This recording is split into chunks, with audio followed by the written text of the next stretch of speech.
Affairs has confirmed that 600 police officers are set to be deployed to Haiti as part of an international mission. Once logistical arrangements are finalized, discussions regarding the deployment are still ongoing at the UN Security Council. Now, the ministry has also dismissed allegations that the mission will be funded by Kenya's treasury, stating that financing will come from international partners. Well, meanwhile, Prime Cabinet Secretary Musalia Mudavadi has praised President William Ruto's recent state visit, noting that it has strengthened Kenya's diplomatic ties and opened new opportunities for global collaboration. Paul Kirobi has more on that. Principal Secretary for Foreign Affairs Dr. Korir Sing'oei has dismissed claims that the current deployment of Kenyan police officers is being funded by Kenya's exchequer. Dr. Korir explaining the discussions are ongoing at the United Nations Security Council, where a resolution is being presented to transition the financing of Kenya's police deployment to Haiti to the UN peacekeeping mission. This deployment is being underwritten by the UN Voluntary Fund that was established pursuant to Resolution 2699. That trust fund has now been able to mobilize in excess of $90 million. That fund, like we have indicated, is sufficient to be able to keep our deployment all the way until March, April of next year. But discussions are going on, as a matter of fact, today at the UN Security Council, where a resolution is being presented.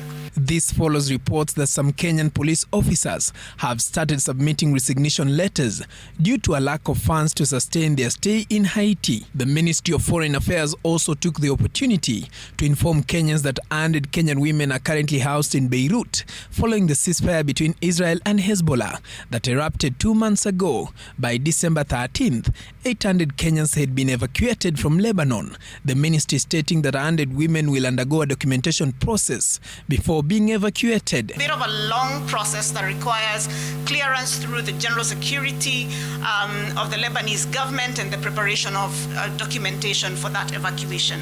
All of these women have had the documentation from the government of Kenya's side already prepared and are going through the clearance processes to allow them to leave the country. On November 27, 2024, a ceasefire agreement was signed by Israel, Lebanon, and several mediating countries, including the United States. On October 1st, 2024, Israel began its invasion in Lebanon.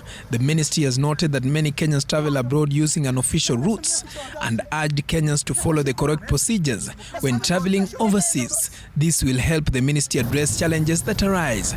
Prime Cabinet Secretary Musalia Mudavadi, while addressing the press, stated that President Ruto's state visits to other countries have greatly benefited the Republic in terms of development.